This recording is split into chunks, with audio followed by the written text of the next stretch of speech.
Untuk memperbaiki sholat, kuncinya dua. Satu, izin. Untuk memperbaiki sholat, kuncinya dua.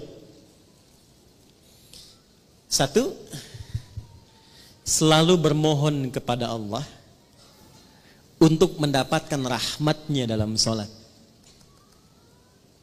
Saya ulang ya.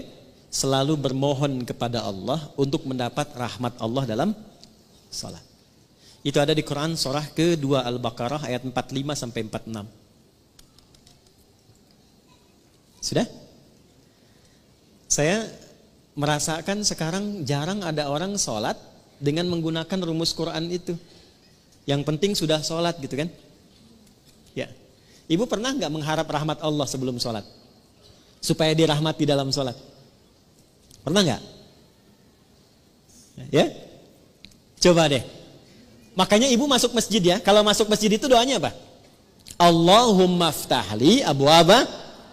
Ya Allah, mohon bukakan untukku pintu-pintu rahmatmu. Tuh ya. Mau masuk udah diajari oleh Nabi. Jadi sebelum masuk masjid, saat langkah kaki kanan itu dilakukan, minta apa? Rahmat. Masjid fungsinya untuk apa yang pokok? Sholat. Jadi masuk masjid, fungsi yang pokok untuk sholat. Sebelum sholat minta lu rahmat Allah. Nah rahmat itu dibagi 3.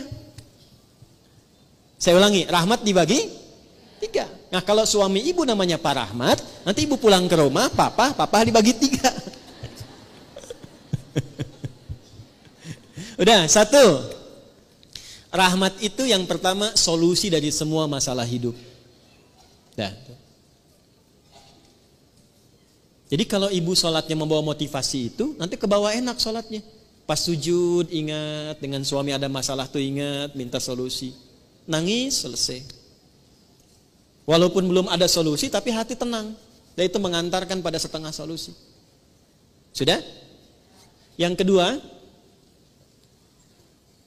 pelan-pelan, ampunan dari dosa.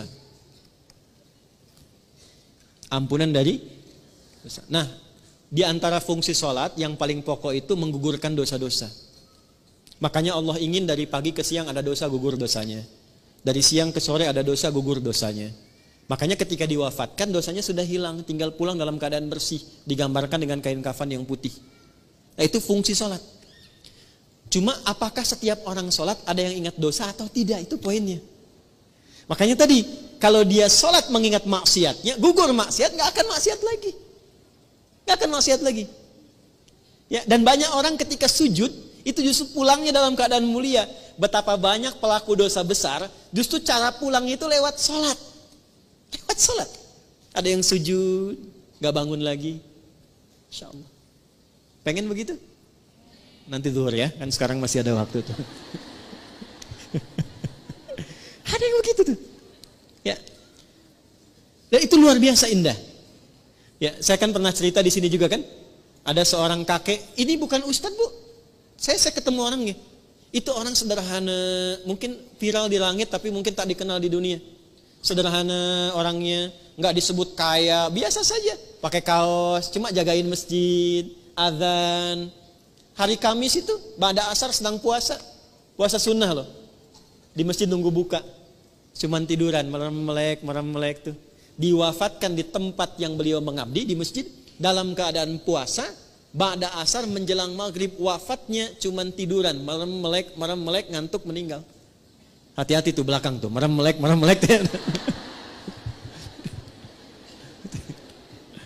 Dua.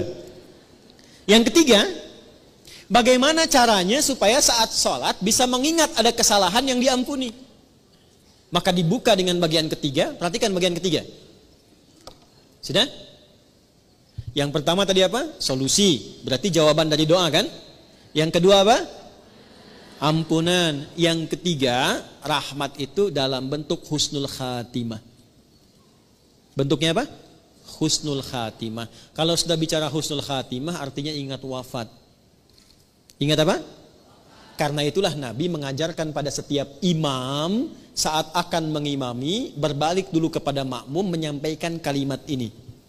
Para jamaah, kita akan sholat.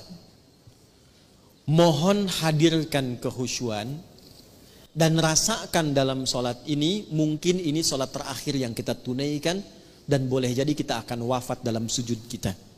Itu sunnah. Bahasa Arabnya sallu salatan muwadda. Jamaah, jadikan sholat ini sebagai sholat perpisahan kita untuk bertemu dengan Allah Subhanahu wa ta'ala. Pernah nggak merasakan begitu? Nah, makanya imam tidak harus pakai bahasa Arab, karena ini bahasa yang boleh disampaikan dengan bahasa Indonesia. Rapatkan saf, luruskan.